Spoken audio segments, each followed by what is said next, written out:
यकीन जानिए, मेरा दिल दुख रहा है बतौर पाकिस्तानी।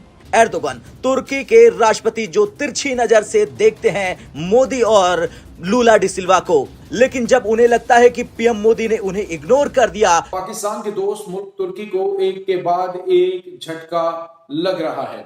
तुर्की और इसराइल के दरमियान जंग की चिंगारियां बढ़ती जा रही हैं। आज जो है वो तुर्की के बहरी जहाज पर हमला हो गया है और इतना खौफनाक हमला नाज़रीन की हर तरफ तबाही मची है। और यह है कि ये जो दहली ब्लास्ट हुआ है उसमें तुर्की का कैसे नाम शामिल हो गया है, तुर्की को उसमें शामिल किया गया है। उर्दगान और नेतन्याहू के दरमियान शदीद लड़ाई शुरू हो चुकी है। इस ज़िमन में एक इंतहाई तशवीशनाक अपडेट है। अफगान फौजी अड्डे भारत के हवाले। ये पाकिस्तान के लिए एक इंतहाई कंसर्निंग और इंतहाई परेशान कुन खबर है।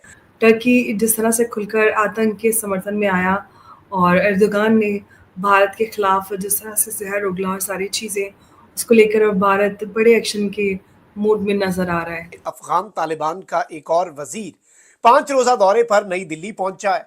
पाकिस्तान के खिलाफ मजमूम मकासद जो हैं भारत के, उन्हें अमली जामा पहनाने का इस वक्त तालिबानी रिजीम ने चूंकि ठेका उठा लिया है। मैं बात कर रहा हूं यूरोपीय यूनियन की और पाकिस्तान के GSP+ स्टेटस की, जिसके हवाले से ये कह दिया गया है पाकिस्तान को कि Pakistan needs to do more. India की टीम्स इस वक्त अफगानिस्तान के अंदर मौजूद हैं, काबुल में, बगराम में और मुख्तलिफ एयर बेसेस में। नमस्ते दोस्तों, जय हिंद।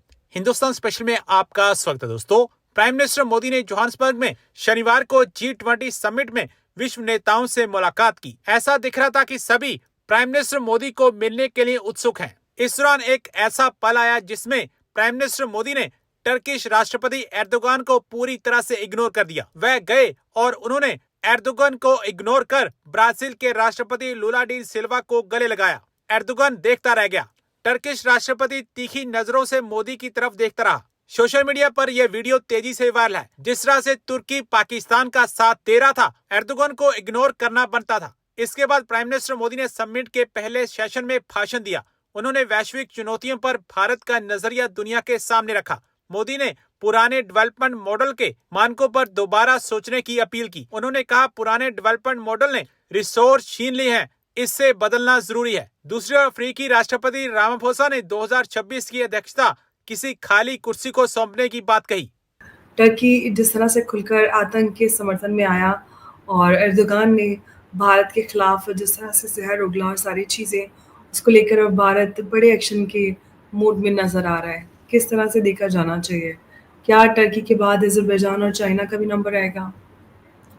देखिए अंबर जी, सबसे पहले तो आपको समझना पड़ेगा कि टर्की का भारत के साथ बहुत लंबा संबंध है। 1919 में खिलाफत मूवमेंट हुआ था भारत के अंदर, जिसको कांग्रेस ने सपोर्ट किया था, क्योंकि टर्की में वो ऑटोमन एम्पायर को बचाने के लिए उन्होंने किया था। 2019 में 100 साल होने के बाद, याद रखिए, कांग्रेस ने अपना ओवरसीज ऑफिस 2019 में टर्की में ओपन किया था। और एक तरह से जो टर्की का इन्फ्लुएंस है वो डीपली इंग्रेन्ड है with the Congress party of India. और एक चीज है कि टर्की ने हमेशा भारत को सपोर्ट ही नहीं किया। टर्की ने हमेशा पाकिस्तान को सपोर्ट किया। कश्मीर के मुद्दे के ऊपर भी रिपीटेड टाइम एंड ओवर उन्होंने पाकिस्तान के तरफ से पाकिस्तान को सपोर्ट किया है और हमें एक तरह से अपोज किया है। अब देखिए कि अब जो वॉर हुआ था ऑपरेशन सिंदूर में, उसमें टर्की की भूमिका क्या थी? 6 से 7 प्लेन भर के आए थे C-30, उसके अंदर पूरा ड्रोन सिस्टम था। टर्की ने अपने ऑपरेटर्स भी भेजे थे, क्योंकि पाकिस्तान लोगों को मालूम नहीं था ऑपरेट करने के लिए। आपको याद है कि थोड़े दिन पहले 8 या 9 तारीख को 300 से 400 ड्रोन उन्होंने भेजे थे भारत की तरफ, जिसको हमारे मिसाइल डिफेंस सिस्टम ने इंटरसेप्ट किया, न्यूट्रलाइज भी किया। तो ये काम किया था टर्की ने।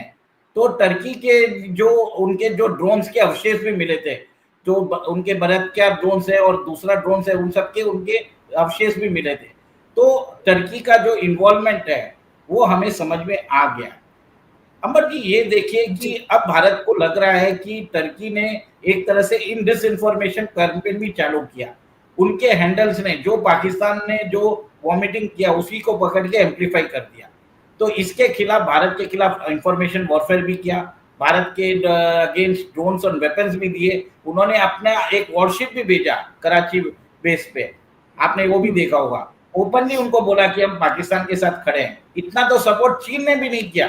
चीन ने मतलब उनको एक तरह से सिर्फ वेपन सिस्टम्स दिए थे, उनको अपना जो ऑपरेशन करने के लिए स्टाफ, और इतना खुल के बात नहीं किया था जितना टर्की ने दिया था।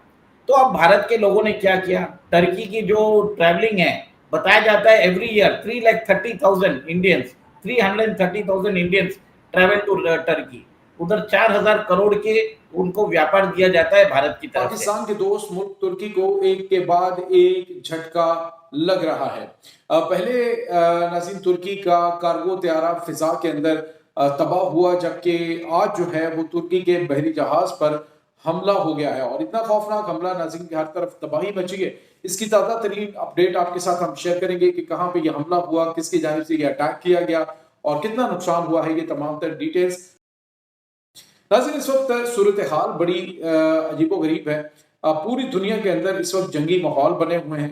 अगर आप ज़रा गौर करें तो जितना भी माहौल इस वक्त जंग का 2025 के अंदर बना था, इतना खौफनाक माहौल कभी भी दुनिया में नहीं देखा गया और आने वाले दिनों के अंदर ये कशीदगी बढ़ती हुई दिखाई दे रही है। नाज़रीन आप देखिए कि इस वक्त जो अमन पसंद ममालिक हैं, उनके लिए कहीं पे कोई जगह नहीं बची। वो ममालिक जो कभी किसी के खिलाफ कोई आप यूँ कह लीजिए कि एक पटाखा भी नहीं फोड़ते थे, अब वो भी एटमी हथियार रखने की बातें करना शुरू हो गए। अभी रिसेंटली तुर्की का एक कार्गो त्यारा तबाह हुआ था और उसके बारे में तहकीकात अभी चल रही है, क्योंकि ये अजरबैजान से वापसी पे जो है वो हादसे का शिकार हुआ। उसके बाद नाज़रीन अभी जो खबर आ रही है वो ये है कि इस वक्त यूक्रेन की बंदरगाह के ऊपर जो तुर्की का एक बहरी जहाज है उसको निशाना बनाया गया है ड्रोन्स के जरिए और उसे तबाह कर दिया गया है।